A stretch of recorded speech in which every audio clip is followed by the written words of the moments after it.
오늘 설교의 제목이 한번 따라 하실까요? 어떻게 기다려야 할까요? 월급날이 기다려지는 사람이 있고 월급날이 겁나는 사람이 있습니다. 월급날이 기다려지는 사람은 누굴까요? 종업원, 월급 받아야 되니까. 근데 월급날이 겁나는 사람은 누구예요? 사장님. 사장님은 뭘 줘야 돼요? 월급 줘야 되잖아요. 특별히 이 코로나 바이러스 시대로 말미암아 이 자영업자들이 장사가 안 되는 이 시대에 정말로 어려운 것이 월급날 돌아오는 것입니다. 각자에게 다 다르게 느껴지지만 어떤 사람은 어떤 날이 기다려지기도 하고 어떤 사람이 기다려지는 게 아니라 무서워지기도 할 수 있습니다. 문제는 기다려지든 무서워지든지 간에 그날은 반드시 뭐 한다고요? 온다는 겁니다. 구약 성경의 마지막 책인 말라기의 제일 마지막 장은 구약에서 심판장, 구약에서 최후의 날을 얘기하고 있는 성경이 말라기 4장입니다. 말라기가 잘 오다가 갑자기 4장이 되면서 논조가 탁 바뀌면서 계시록과 같은 신약 성경의 계시록과 같은 주님의 심판의 날에 대한 이야기를 해요. 신약 성경에도 마지막 책인 요한계시록 마지막 장에 보면 역시 오실 예수님, 다시 오실 우리 예수님에 대한 이야기와 그 예수님의 오실 것을 기다리는 성도들의 찬양, 그 찬양이 뭐로 시작하느냐면 마라나타, 그렇게 시작하는 말로 요한계시록이 어떻게 되냐면 끝나는 것입니다. 그래서 어떤 측면에서 보면 성경의 마지막은 구약이든 신약이든 그 마지막은 우리 주님의 오실 날, 최후 심판 날, 그 하나님의 역사적인 심판과 관련된 이야기로 기록되어 있다는 것을 저와 여러분이 잊지 말아야 합니다. 우리가 현실에 살면서 먹고 살고 때로는 이 코로나 바이러스 때문에 우리의 지평이 이 땅에 있지만 성경의 역사의 눈은 늘 저 먼 미래 주님 오실 날을 늘 염두에 두고 있다라고 하는 걸 잊어버리면 안 됩니다. 그래서 우리 그리스도인들은 알고 보면 뭐 하는 사람들이냐면 기다리는 사람이에요. 하나님의 은혜를 기다리고 기도의 응답을 기다리고 주님의 오실 날을 기다리는 거예요. 문제는 너무 그 기다림에 초점을 맞추면 이상한 신앙이 되는 거예요. 열광적인 광신도가 되는데 그 기다림이 없이 그냥 현실에서 복만 받고 현실의 삶에만 너무 또 이 초점이 맞춰지면 이게 이제 기복신앙이 되는 거예요. 초월이 없는, 미래가 없는. 그래서 기독교 신앙은 이 초월과 그 기다림과 현재의 삶을 잘 조화시키는 데 있다는 걸 잊어버리면 안 됩니다. 현재를 무시하지 않으면서도 그날을 기다리고 현재의 최선을 다해 현재의 행복을 구하고 현재를 열심히 살아가지만 끝이 있다, 그날이 있다는 걸 늘 염두에 두어서 너무 현재의 현실에 매이지도 않는 삶, 이게 세상이 알지 못하는 놀라운 기독교의 매력이요, 그 기독교 신앙을 가진 사람들의 균형 잡힌 신앙이라고 하는 걸 잊어버리면 안 됩니다. 특별히 오늘날 시대에는 그날 심판의 날 주님이 오실 날에 대한 그 관점이 너무도 부족한 것 같습니다. 말라기 시대도 아마도 그랬던 것 같습니다. 그래서 하나님께서 말라기 선지자를 통하여 마지막 메시지에 심판의 날, 우리 하나님이 다시 오실 그날에 대한 이야기를 언급하고 있습니다. 오늘 본문만 해도 여호와의 심판의 날에 대한 언급이 몇 번 나오느냐 하면 제가 화면에는 3번이라고 말씀드렸는데 총 4번 나옵니다. 자, 화면을 한번 보여주실까요? 1절에 보니까 우리 주님이 다시 오시고 하나님의 그 심판의 날을 무슨 날로 표현하고 있냐면 용광로 불같은 날, 그렇게 말하고 있습니다. 뿐만 아니라 3절에는 내가 정한 날이라고 3절 끝에 보면 이야기하고 있고요. 5절에는 뭐라고 얘기하느냐면 여호와의 크고 두려운 날, 그렇게 말하고 있습니다. 그런데 또 다르게 오늘 저기에 기록하지 아니하였지만 4장 1절에 보면 또 다르게 여호와의 심판의 날을 하나 더 표현하고 있습니다. 그래서 1절에는 용광로 불같은 날이라고 표현하고 있지만 뭐라고 얘기하고 있냐면 그 이르는 날이라고 1절 마지막에 보면 또 표현되고 있어요. 그래서 알고 보면 4개가 있는 거예요. 용광로 불같은 날, 우리 하나님이 이르는 날, 우리 하나님이 도착하는 날, 우리 하나님 말로 표현하는 말 둘 다 해석되는 그 이르는 날이라고 하는 표현이 1절에 등장하고 있습니다. 주님이 다시 오신다. 하나님이 다시 오신다라고 하는 심판 사상이 구약에도 있었습니다. 말라기에서는 그 하나님이 다시금 여호와의 심판하시는 날이 있다라고 이야기하실 뿐만 아니라 그 이야기 끝에는 심판으로 끝나는 것뿐만 아니라 심판에는 반드시 뭐도 있어요? 구원도 있잖아요. 그래서 양면이란 말이에요. 구원이 있으면 심판이 있고, 오른쪽이 있으면 왼쪽이 있고, 양이 있으면 염소가 있고, 천국이 있으면 지옥이 있는 거예요. 하나만, 한 개념만 갈 수 없는 것입니다. 그래서 여호와의 심판의 날에 대한 이야기를 하면서 2절에 보면 또 무슨 얘기를 하고 있냐면 지난주에 설교했던 것처럼 심판에 걸맞는 구원이 임하는데 그 구원을 공의로운 해가 또 올라서, 그 공의로운 해가 누구냐면 신약에 예언된 예수 그리스도다. 그 공의로운 해, 그 심판의 날에 구원해 주시는 놀라운 하나님의 역사가 지난주에 3가지가 있었다고 설교했어요. 다 까먹었을 것 같아서 여러분에게 다시 한번 복습을 하면, 첫 번째가 치유의 역사, 두 번째가 뭐예요? 송아지같이 뛰리라, 기쁨의 역사, 세 번째가 뭐예요? 승리의 역사, 악인을 발로 밟으리라. 공의로운 해가 떠올라서 급속한 치유가 일어나고 송아지같이 뛰고 악인을 그 발로 밟는 놀라운 믿는 자들, 여호와를 경외하는 자들에게 하나님께서 역사를 베풀어 주시는 구원도 일어난다라는 거예요. 그래서 심판과 구원이 동시에 있는 것을 이야기하면서 말라기 시대를 살아가는 구약의 하나님의 백성들에게 너희들에게 다시금 기회를 줄 테니 다시금 심판이 온다. 그때는 실패하지 말고 이번에는 여호와를 굳게 붙들고 신앙 가운데 붙어 있음으로 말미암아 여호와를 경외하는 자가 되어서 너희는 공의로운 해가 떠올라서 너희를 치료해 주는 그 구원의 역사 가운데 들어가라, 그렇게 말하고 있는 거예요.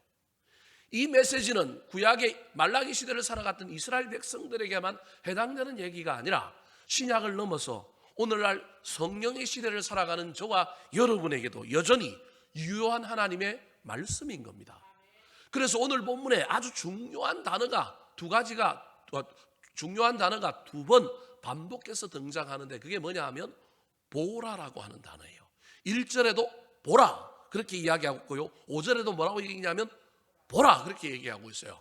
아주 긴급하고 중요할 때 쓰는 단어가 바로 보라라는 겁니다. 믿지 않는 자들, 여호와를 떠난 자들, 막 양쪽에 발을 담그고 있고 왔다 갔다 하고 무늬만 그리스도인이고 세상에 속해버렸던 사람들에 대한 이야기가 아니라 남아있는 소수의 믿는 자들, 끝까지 신앙 버리지 말고 끝까지 여호와를 경외함으로 주께 붙어 있으라고 그들에게 강력한 경고와 강력한 초점을 맞추라고 쓰고 있는 표현이 바로 보라라고 하는 이야기입니다. 즉 너희들은 주의 심판의 날에 심판받을 자에 들어가지 말고 공의로운 해가 떠올라서 너희들을 치료하고 너희들을 구원해 주시는 그 여호와를 경외하는 자의 삶에 머물러라, 그것을 기다리며 살아라, 그렇게 말하고 있는 것입니다.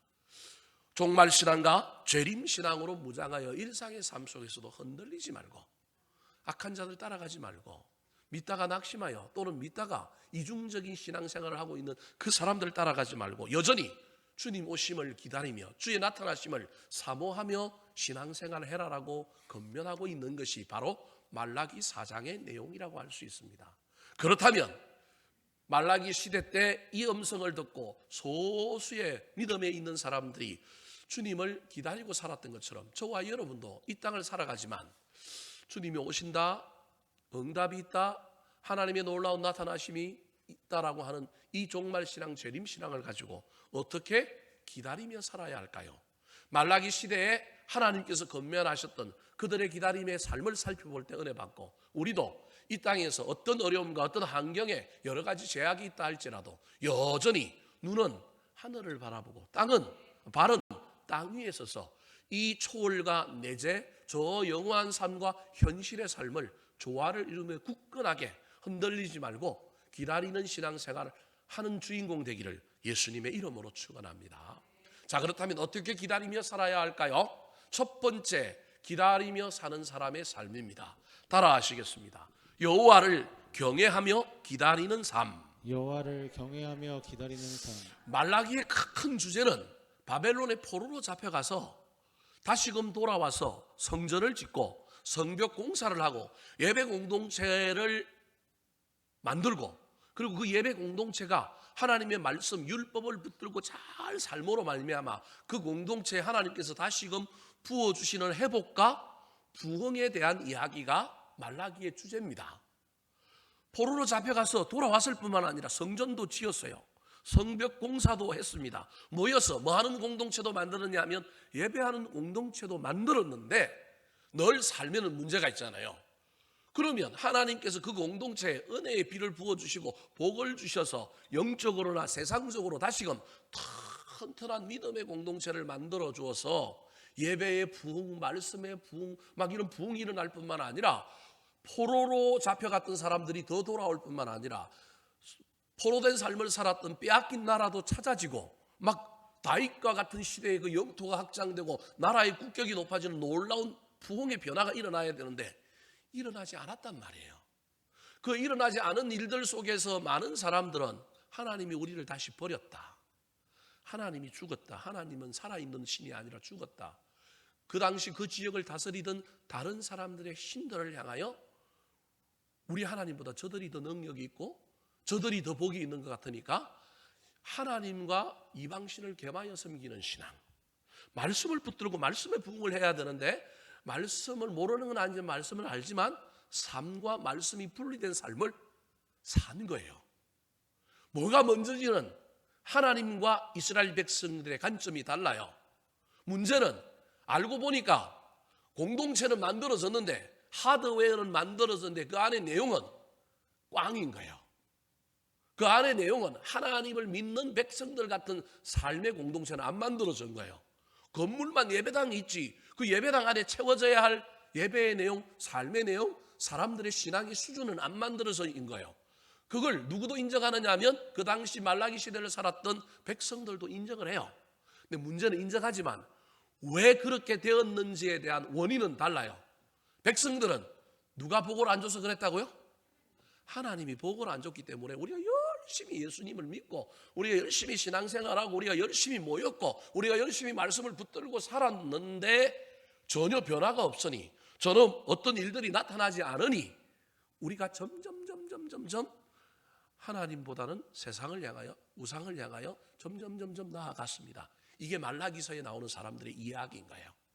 우리 하나님 섬겼는데 헛되다. 우리 다 살펴봤잖아요. 3장에서 헛되다. 말씀 붙들고 산 게 그 무슨 유익이 있느냐, 이런 이야기를 하는 거예요. 근데 하나님의 입장에서 보면 그들이 제대로 신앙생활하고 모여서 예배 공동체 말씀을 붙들고 실험했다고 하는데 하나님은 애초부터 그게 없었다라는 거예요. 참고 기다리고 복을 주려고 막 기다리고 있는데 그런 일이 일어나지 아니하였다라고 하는 이 견해 차이가 있는 거예요.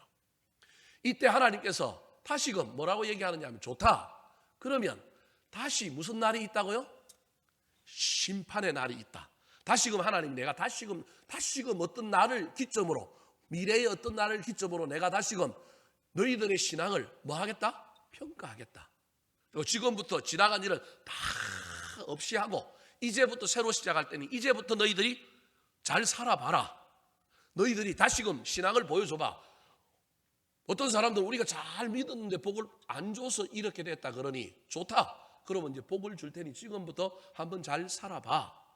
내가 언젠가는 나타날 거야. 내가 언젠가는 심판할 거야. 그때까지 어떻게 살래? 그 삶에 대한 이야기를 지금 하나님이 하고 있는 거예요. 우리 하나님은 심판을 연기하여 지금 심판해야 되는데, 지금 이 말라기 시대에 다시금 공동체를 만들고 다시금 예배 공동체, 말씀의 공동체를 만들기를 기대했는데 이게 안 됐단 말이에요. 그냥 하나님이 그때서 심판을 해야 되는데 그 심판을 다시금 미루면서 지금부터 어떻게 사는 것인지를 내가 보겠다라고 이야기하면서 하나님 눈에는 이미 그림이 다 보이는 거예요. 너희들 중에 두 종류의 삶을 살 거야. 한 종류는 나를 경외하는 삶을 살 거고, 한 종류는 어떤 삶을 살 거라고요? 막 하나님을 경외하지 않는 심판에 해당되는 삶을 살 거야. 그 얘기를 하고 있는 거예요. 그래서 하나님의 관점은 심판에 들어갈 사람들이 아닌 경외함으로 끝까지 갈 그 사람들을 중간에 흔들리지 말고 그 사람들 따라가지 말게 하기 위하여 지금 권면하고 있는 내용입니다. 2절 말씀 우리 같이 한번 읽어볼까요?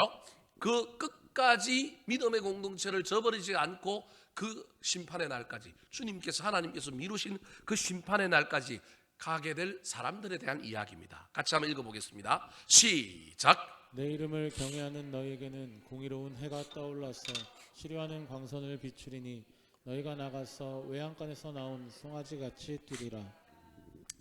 내 이름으로 경외하는 너희에게는, 즉 하나님께서 심판도 있지만 구원할 사람들, 구원의 대상, 그 구원의 대상에게는 뭘 어떻게 할 거냐면 공의로운 해가 떠올라서 심판할 거라는 거예요. 치료할 건데 한 사람들은 치료하고 한 사람은 심판할 건데, 구원할 사람의 대상이 누구냐면 내 이름으로 뭐 하는 자라고요?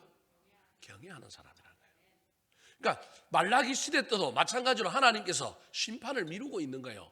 그럼 역사적으로는 이게 무슨 얘기냐면 그 당시 이스라엘 백성들이 바벨론의 포로로 잡혀가 있었단 말이에요.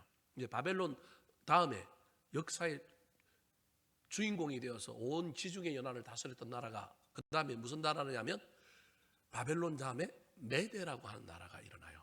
메데. 그 다음에 누가 일어나냐면 헬라, 그리스라고 하는 나라가 일어나요. 그 다음에 누가 일어나냐면 로마라고 하는 나라가 일어나요. 그러니까 바벨론 이후에 바사, 메데, 그 다음에 헬라, 그 다음에 로마라고 하는 나라가 계속 일어나는 거예요. 알고 보면 이게 다 작은 심판인 거예요. 작은 심판. 그 다음에 나오는 로마의 심판까지가 하나님께서 기다려주신 심판의 연기인 거예요. 큰 지진이 일어나려면 그 앞에 작은 지진이 몇 개가 일어나야 되는데요. 그 영국의 보험회사 직원이 큰 지진, 큰 재난 앞에 이 재난이 왜 일어나는지를 조사를 해보니까 큰 거 앞에는 뭔가 작은 것이 규칙적으로 일어나더라는 거예요. 그게 하인리의 법칙이라고 하는 것처럼 지금 구약의 말라기에 하나님께서 뜬금없이 심판에 대한 이야기를 하는데 이건 우리가 심판은 우리 주님이 오시는 그 심판인데, 구약의 이스라엘 백성들에 의하면 그 심판이 또 뭐냐 하면 나라가 바벨론에서 포로로 됐다가 돌아왔잖아요. 그 다음에는 누가 나라를 다스리냐면 페르시아, 바사가 다스린단 말이에요. 그럼 나라가 바뀔 때마다 뭐 할 기회가 있는 거예요? 독립할 기회가 있잖아요. 나라가 바뀔 때마다 다른 나라, 우리를 지배하던 세계의 나라들이 바뀔 때마다 우리가 다시금 회복되고 부흥할 기회가 있는 거예요.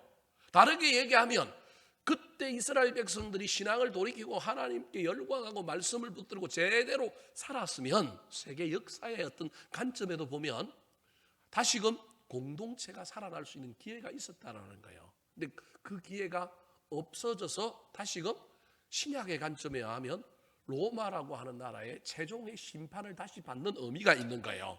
그걸 신약에서는 다시 이어가서 예수님이 오시면서 또 심판을 연기해 주시는 이야기로 우리에게까지 다가오는 거예요.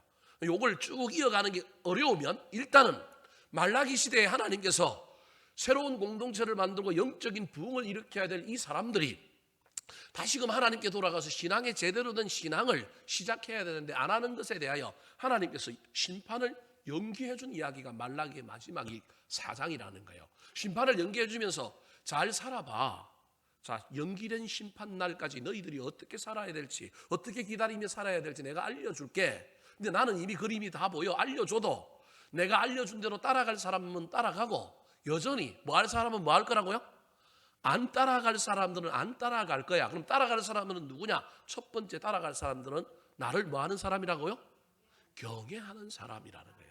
그러면 경외가 뭔지를 알아봐야 되잖아요. 이 경외하는 사람, 그럼 경외하는 사람이 어떤 사람인지를 알려면 경외하는 사람의 반대를 찾아보면 되는 거예요. 그 경외하는 사람의 반대하는 사람들이 몇 절에 나오냐면 1절에 나오는 거예요. 1절. 심판받는 사람.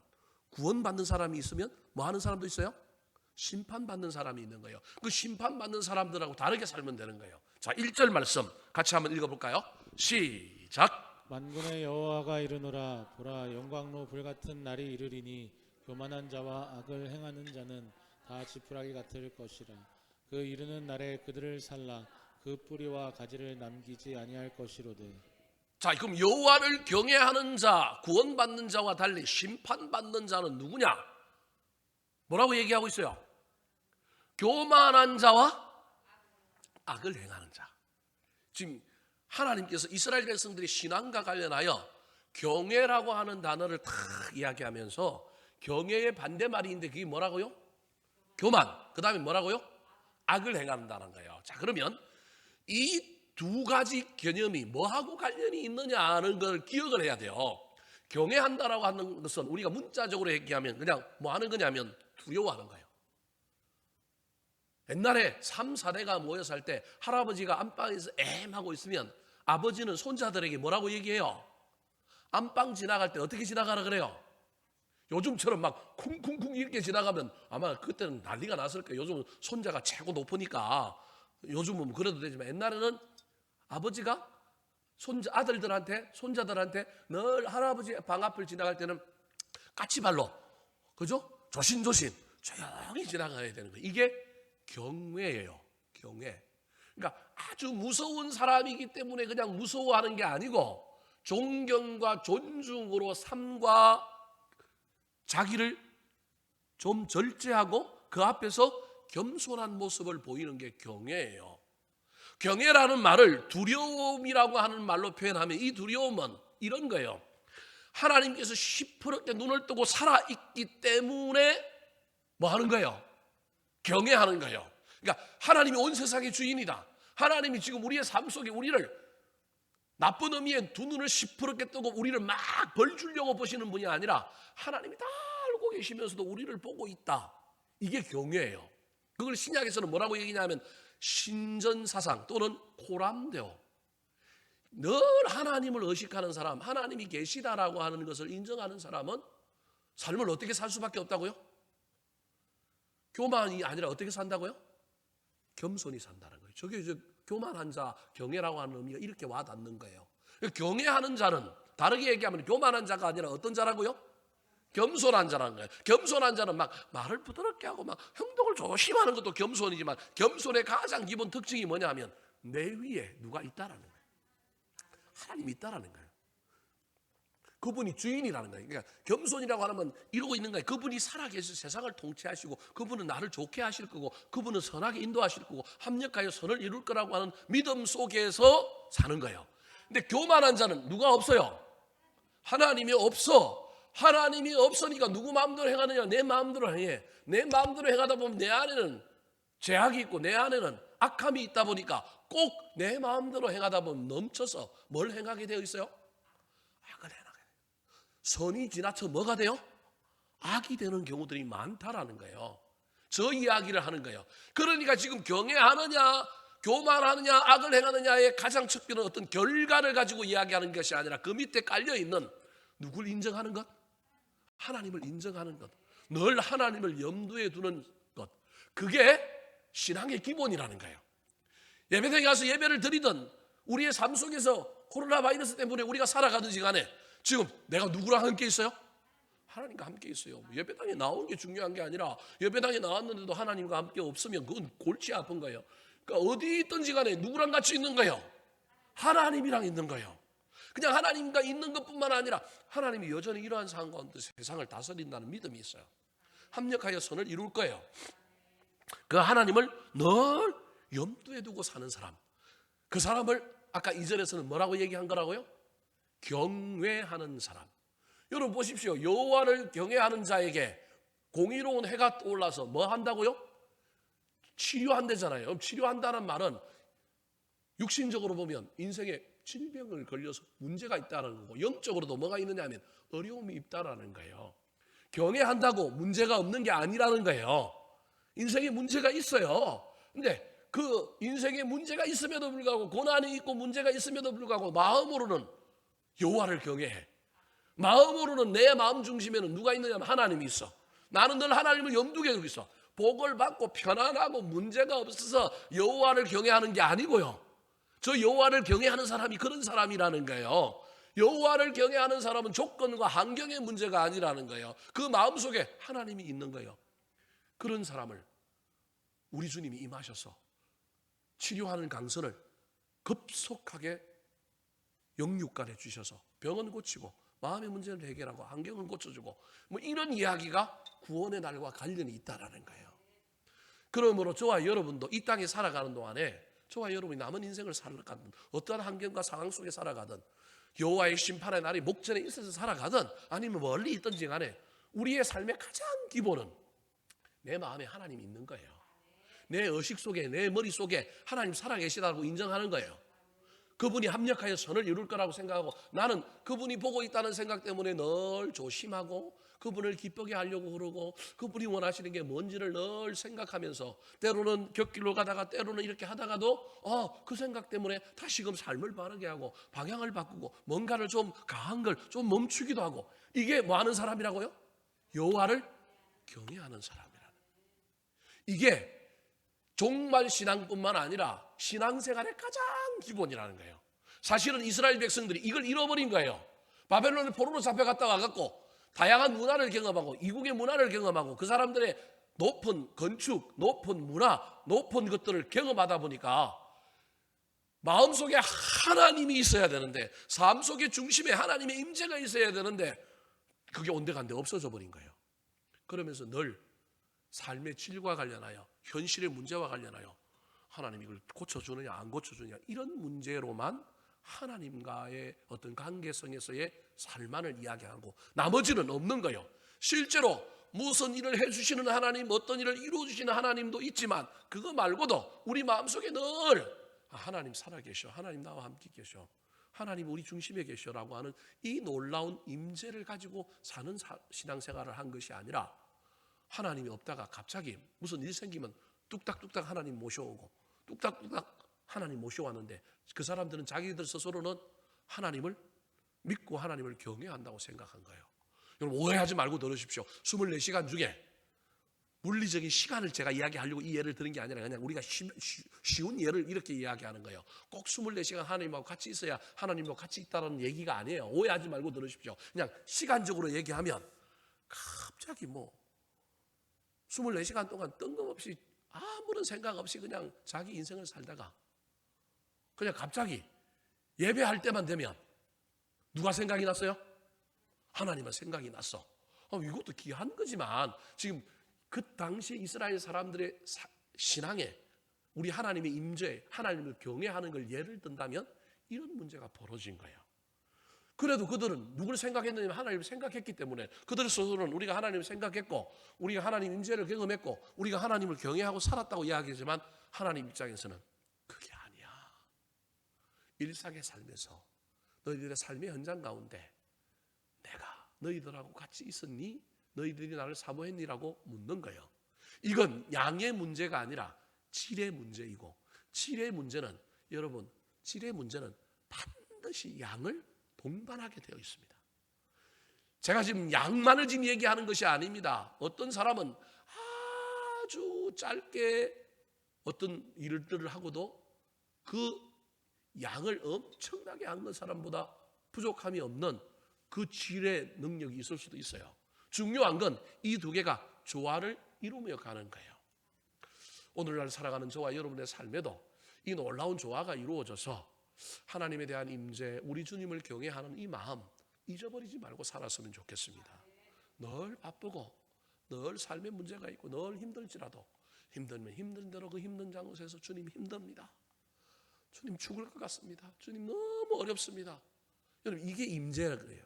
이게 하나님을 경외하는 거예요. 힘들면 힘들다고 바쁘면 바쁘다고 어려우면 어렵다고 주님을 잃어버리는 사람. 주님을 잃어버린 게 아니라 사실은 내가 주인됨으로 말미암아 하나님의 자리를 쫓아낸 거라고 하는 사실을 잘 기억하여 여호와를 경외하며 기다리는 삶을 살아서 정의로운 해가 떠오르게 될 때 저와 여러분은 심판의 자리에 있는 것이 아니라 구원의 자리에 있게 되기를 예수님의 이름으로 축원합니다. 두 번째로 어떻게 기다리며 살아야 할까요? 따라 하시겠습니다. 말씀을 붙들고 씨름하는 삶. 말씀을 붙들고 씨름하는 삶. 자, 여호와를 경외하는 우리 삶의 어떤 마음의 문제, 시선의 문제, 중심의 문제를 이야기했다고 한다면 두 번째로 이야기하는 그 중심을 중심되게 하고 마음을 마음되게 하는 유일한 수단이 있는데 그 수단이 뭐냐면 말씀이라는 거예요. 자, 4절 말씀 같이 한번 읽어볼까요? 4절 시작. 너희는 내가 호렙에서 온 이스라엘을 위하여 내 종 모세에게 명령한 법 곧 율례와 법도를 기억하라. 자, 시내산에서 너희에게 준 율례와 법도, 이게 율법이에요. 오늘날 우리로 치면 하나님의 말씀, 성경이란 말이에요. 성경이라고 하는 책을 이야기하는 것이 아니라 성경에 있는 말씀. 저와 여러분의 중심에 하나님을 생각하는 마음, 여호와를 경외하는 것이 늘 살아있게 만드는 여러 가지 도구들이 있어요. 모여서 예배하는 것도 그 하나일 수도 있어요. 찬양, 기도, 여러 가지가 있을 수 있지만 그 중에 당연 어떤 뭐라고 얘기하고 있냐면 말씀이다. 그래서 오늘날은 우리가 그냥 성경이라고 하는 이 기록된 말씀이 있고요. 이 성경을 또 풀어서 말씀해 주시는 설교자들이 있고요.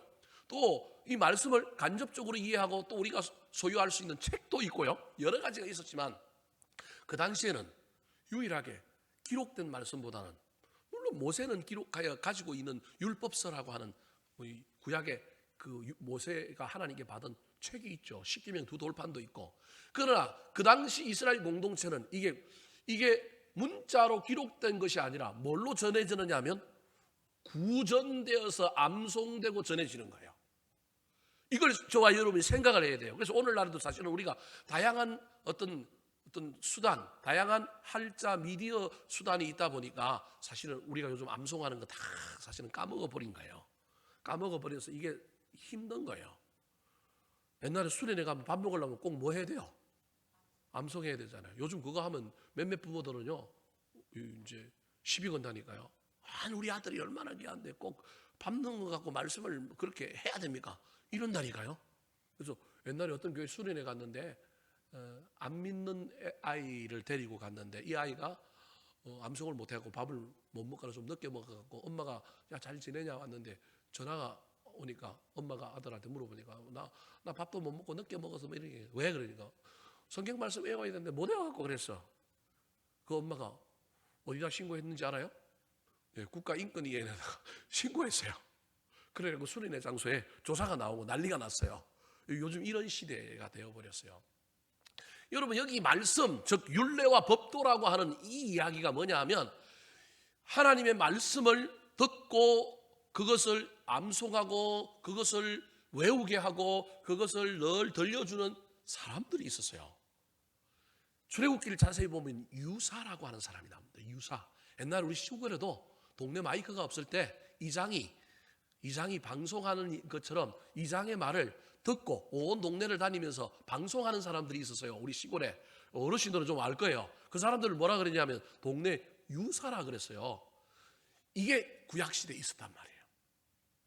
그 말씀을 늘 구전으로 전하는 사람들, 기계적으로 전할 뿐만 아니라 선지자들이 그걸 외워서 전하고 말씀을 전하고 그 말씀을 외우는 놀라운 역사들이 어디 가운데 있었느냐 하면 이스라엘 공동체 가운데 있었던 거예요. 그럼 그걸 왜 그렇게 하느냐 하면 단순히 외우고 단순히 들려주고 듣는 구전문학이지만 이걸 듣는 것 가운데 뭐 하느냐 하면 생각하게 하는 거예요.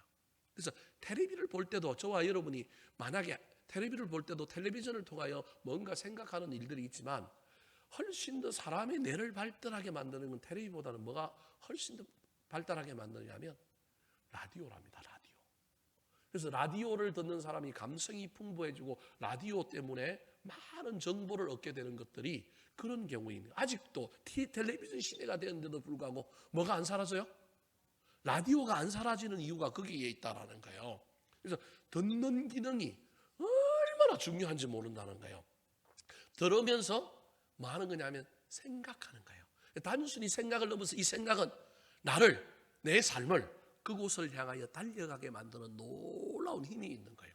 이 구전문학의 시대가 이 구약의 이스라엘 백성들에게 있었던 거예요. 그래서 말씀이 선포되고 말씀이 들려지고 그 말씀을 듣는 일들, 그 듣고 그것을 기억하는 것. 그래서 4절에 보면 율례와 법도를 뭐라고 얘기하고 있어요? 기억하라라고 하는 말이 이걸 단순히 그냥 잊지 마라 하는 이런 추상적인 얘기가 아니라 암송하는 일들을 통하여 뭐 하느냐 하면 삶에 자신들의 몸에 각인하는 이런 놀라운 역사가 생긴 거예요. 다르게 얘기하면 이것들이 어떤 역할을 하게 하느냐면 내가 말씀을 암송하고 말씀을 듣고 말씀대로 살려고 노력하는 가운데 어쩔 수 없이 내가 말씀을 붙들고 실험하는 삶을 살게 만든다는 거예요. 지금 말라기 시대에 하나님께서 다시금 심판날을 뒤로 미루면서 야, 너희들 삶의 가장 기본은 중심에 하나님 모시는 거야. 너희들 마음에 하나님 있어야 돼. 이게 중심이야. 근데 그 중심을 잃어버리지 않으려면, 중심은 자꾸 흔들려. 잃어버리지 않으려면 일상의 삶 때문에 우리의 중심이 자꾸 묻혀지고 잊혀질 때가 있어. 그러려면 뭘 해야 된다고요? 말씀을 붙들고 살아야 돼. 삶의 현장에서 말씀을 적용해보고 말씀대로 살아보려고 애를 써야 돼. 그걸 하기 위해서는 율례와 법도를 뭐하라고요? 기억해라. 이 단어가 구약에는 암송해라라고 하는 말입니다. 오늘날 이 말씀을 그대로 적용하여 우리도 막 암송해야 되고 막 암송 안 하면 안 되고 이렇게 하라는 얘기가 아니라, 이 말씀이 우리에게 주는 원리가 있는데, 그 원리가 뭐냐면 말씀을 붙들고 말씀을 늘 기억하면서 말씀대로 살려고 애를 쓰는 거예요. 그래서 옛날에, 요즘은 뭐 그거 하는 교회들이 그렇게 많지 않지만 옛날에 교회들이 큐티라는 걸 했어요. 온 교회가 같은 본문을 가지고 하루에 아침이든 저녁이든 그 말씀을 읽고 그 말씀대로 살아보려고, 그 말씀을 내 삶에 적용해 보려고.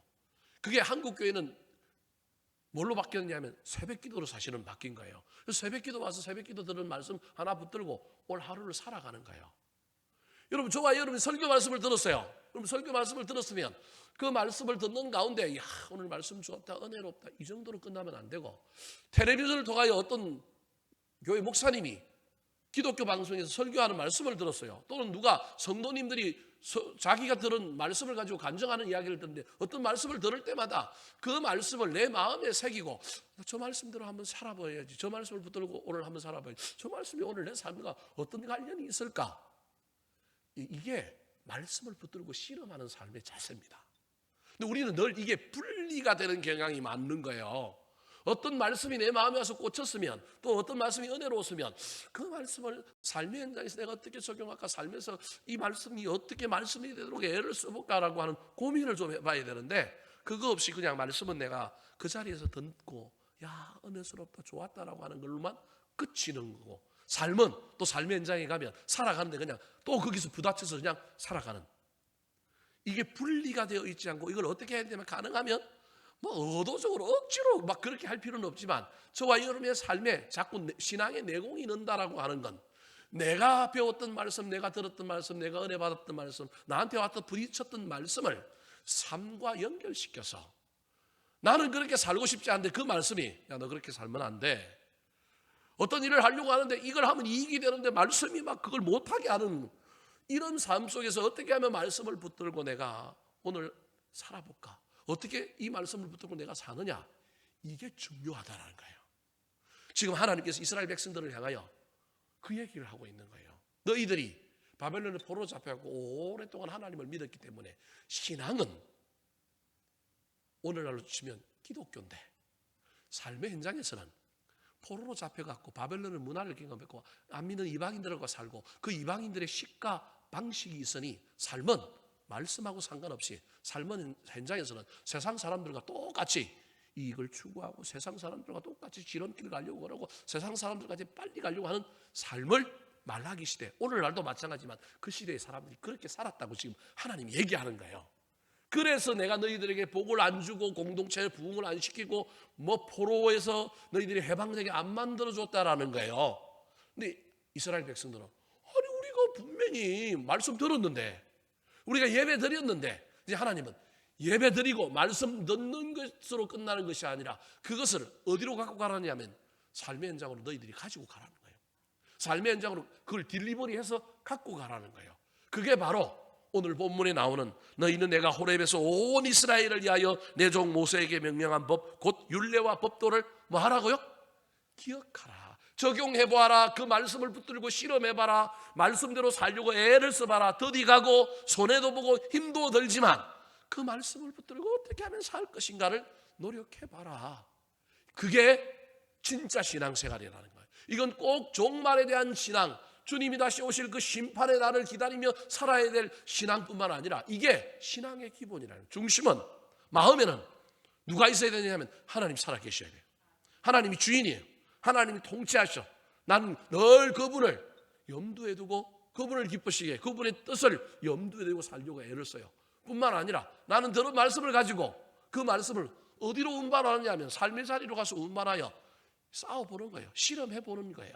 그 삶이 바로 온전하게 기다리는 삶, 주님 오실 때도 부끄럼 없는 신앙생활을 하는 사람이라고 하는 사실을 기억하여 저와 여러분은 들은 말씀, 은혜 받은 사람, 나를 찌르는 말씀을 붙들고 삶의 현장에서 때로는 세상의 식과 방식과 다른 하나님의 식과 방식대로 살아보는 훈련들을 열심히 하게 되기를 우리 구주 예수 그리스도의 이름으로 축원합니다. 마지막으로 어떻게 기다리며 살아야 할까요? 따라하시겠습니다. 듣고 따르며 돌이키는 삶. 듣고 따르며 돌이키는 삶. 자, 중심에는, 마음에는 누가 있어야 되느냐면 하나님이 있어야 돼요. 우리 중심, 우리의 가장 밑바닥에는 하나님이 살아계시다, 하나님 통치하시다, 하나님 내 편이다, 하나님 합력하여 선을 이룰 거다. 삶의 현장의 중심에는 이 하나님에 대한 임재가 있어야 돼요. 그게 여호와를 경외하는 거예요. 그 경외하는 걸 놓치지 않기 위해서는 늘 우리가 하나님의 말씀을 붙들고 삶의 현장에서 그 말씀을 적용하며 실험하며 살아야 돼요. 근데 문제는요, 맨날 이길까요? 아니면 질까요? 뭐 이기기도 하고 지기도 하겠죠. 넘어지기도 하고 자빠지기도 하고 실패하기도 할 거라는 거예요. 우리 주님이 그걸 아는 거예요. 그래서 주님께서 뭐라고 얘기하느냐 하면 보내주겠대요. 자, 5절 6절 말씀 같이 한번 읽어볼까요? 5절 6절입니다. 시작. 보라, 여호와의 크고 두려운 날이 이르기 전에 내가 선지자 엘리야를 너에게 보내리니 그가 아버지의 마음을 자녀에게로 돌이키게 하고 자녀들의 마음을 그들의 아버지에게로 돌이키게 하리라. 돌이키지 아니하면 두렵건대 내가 와서 저주로 그 땅을 칠까 하노라 하시니라. 자, 크고 두려운 날, 아까 이야기했죠. 저게 심판의 날이란 말이에요. 여호와의 날인 심판의 날인데 그날 오기 전에 너희들이 중심에는, 마음에는 여호와를 경외하는 하나님에 대한 그 마음을 품고 삶의 현장에서는 말씀을 붙들고 실험하고 살아갈 때 맨날 이기면 좋겠지만 이기지 못하고 판판이 깨질 때도 많고 때로도 뭐 살다 보면 힘이 들어서 자꾸 뒤로 가기도 할 텐데, 그때 내가 너희들을 위하여 선지자 엘리야를 너희에게 보내겠다라는 거예요. 사실은 저 선지자 엘리야는 예수님보다 먼저 온 누구를 얘기하느냐 하면 세례 요한을 얘기하는 거예요. 근데 그가 어떤 일을 할 거냐는 거예요. 그가 아버지의 마음을 자녀에게로 돌이키게 하고 자녀들의 마음을 그들의 아버지에게로 와게 한다고요? 돌이키게 할 거라는 거예요. 저 돌이키는 삶, 이게 그 다음에 신앙생활의 중요한 삶의 내용인 거예요. 본질은, 중심에는 하나님을 향한 마음, 경외하는 삶, 삶의 현장에는 말씀을 붙들고 사는 삶. 그런데 살아보고 나면 아침에 새벽기도 끝나고 아침에 큐티하고 말씀 들고 세상에 나가서 세상 사람들과 장사하고 세상 사람들과 경쟁하고 세상에서 여러 모양으로 살다 하고 저녁에 들어오면 반드시 뭐 하는 삶이 있어야 되느냐 하면 뭐 하는 삶이 있어야 된다고요? 돌이키는 삶이 있어야 되는 거예요. 매일은 안 되면 한 달에 몇 번이라도, 그것도 안 되면 1년에 몇 번이라도, 그래서 절기가 있는 거예요. 사순절이 있고, 그래서 송구영신 예배가 있고, 그래서 뭐 이런 것들이 있는 거예요. 우리의 삶에 뭐가 있어야 되느냐 하면 돌이키는 일이 있어야 되는데 스스로 돌이키면 얼마나 좋겠냐는 거예요. 스스로 못 돌이키니까 스스로 돌이키지 못하는 사람들을 향하여 돌이키게 하는 중간, 돌이키게 하는 유용한 선지자를 보내주겠다라는 거예요. 그게 오늘날은 교회고 공동체요, 그게 오늘날은 목회자고 막 그런 의미가 이 안에 있는 거예요. 우리의 신앙을 신앙되게 만드는 귀한 사람들을 주시는 거예요. 여러분, 이건 구약이나 신약이나 똑같습니다. 어느 시대를 가든지 간에 구약에 하나님이 직접 말하지 않고 반드시 중간에 누굴 놓았어요? 선지자, 제사장. 여러분, 뭐 오늘날에도 아니 뭐 이런 어려운 시대에 내가 혼자서 집에서 신앙생활 하면 되지. 그게 아니라 하나님은 늘 공동체를 만들고 그 공동체뿐만 아니라 하나님과 우리 사이에 우리를 인도해주고 우리를 아름답게 이끌어주는 늘 다른 중간에 존재들을 놓고 있는 거예요. 여러분, 이건 세상 끝날까지 어떤 시대의 변화, 구약 시대든 신약 시대든 오늘날 우리 시대든 또 다음 시대가 어떤 시대가 되든지 간에 그 시대가 옵니다. 물론 어떤 시대든지 간에 그 시대에 그 지도자들이 잘하는 지도자도 있고 흔들리는 지도자도 있고 문제가 되는 사람도 있어요. 그건 뭐 어쩔 수 없어요. 어느 시대든지 완벽한 하나님을 닮은 지도자가 나타나기는 쉽지 않으니까. 근데 어찌되었든 그 속에서 우리 하나님이 지금 스스로 돌이키지 못하는 우리를 향하여 하나님께서 그 안에 중간 단계 매개체와 같은 통로와 같은 수단과 같은 사람들 또는 공동체 무엇인가를 뭐 하느냐 하면 준다는 거예요. 근데 그때 저와 여러분이 뭘 해야 되냐면 잘 들을 수 있어야 돼요. 잘 듣고 그들의 이야기를 잘 따라서 그 다음에 아까 5절과 6절에 나오는 것처럼 뭐 해야 된다고요? 돌이키는 삶을 살면 되는 거예요. 완벽하게 우리가 어떻게 살 수 있을까요? 왔다 갔다 하죠. 우리가 산을 오르고 내리고 저는 늘 신앙생활을 이렇게 표현합니다. 그냥 막 칼바위 능선을 타고 막 올라간다? 그건 특전사 군인들만 하는 거예요. 신앙생활 하는 사람이 몇 사람들만 그렇게 살 수 있을 거예요. 제가 보니 거의 없다고 보는데 보통 우리는 어떻게 해야 되냐면 인생에 오르고 내리고 하는 거예요. 근데 뭐만 안 하면 돼요? 포기만 안 하면 되는 거예요.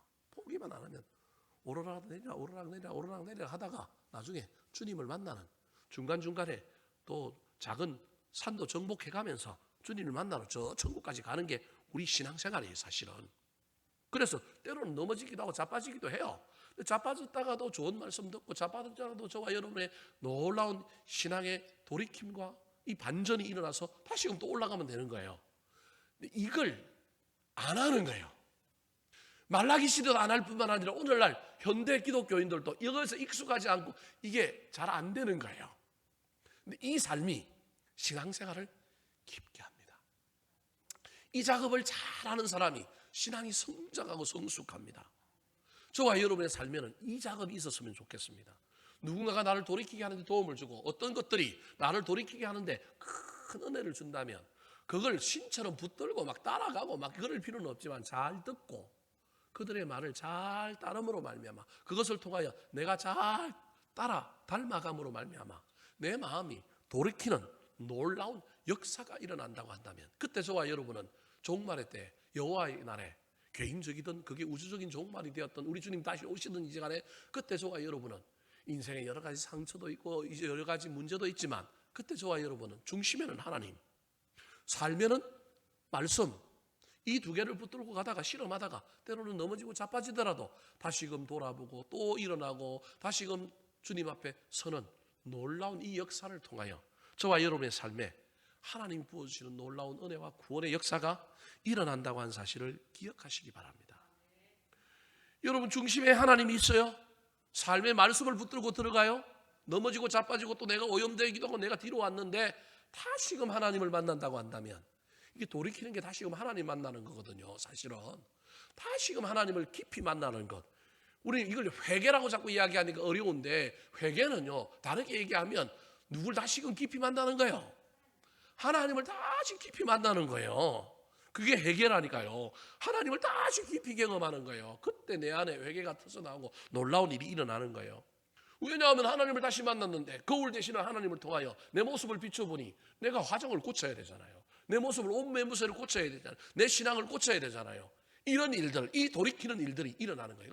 이걸 강제로 하려고 하지 말고 우리의 삶 속에 놀라운 은혜가 나타나서 때로는 그게 뭐 부흥회가 됐든 때로는 수련회가 됐든 때로는 어떤 일들이 됐든 때로는 교회 안에서 어떤 예배가 됐든 어떤 일들을 통하여 우리 삶에 하나님의 은혜가 깊이 들어오는 놀라운 역사 속에서 우리가 다시 하나님 앞에 앉고 하나님을 만남으로 내 삶을 되돌아보고 돌이키는 놀라운 역사가 나타난다면 그 사람은 구원의 날에 우리 하나님의 날에 심판이 아니라 구원의 날에 있을 뿐만 아니라 주님으로부터 야 수고했다 애썼다 네가 전투하고 분투하느라고 상처도 많고 힘도 많이 들고 어려움이 있지만 너 정말 잘했다.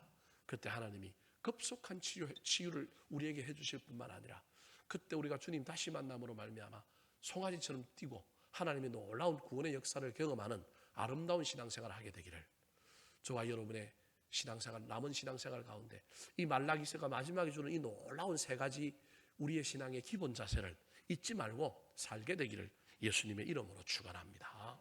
한번 따라 하실까요? 어떻게 기다려야 할까요? 어떻게 기다려야 할까요? 여호와를 경외하며 기다리는 삶. 여호와를 경외하며 기다리는 삶. 말씀을 붙들고 씨름하는 삶. 말씀을 붙들고 씨름하는 삶. 듣고 따르며 돌이키는 삶. 듣고 따르며 돌이키는 삶.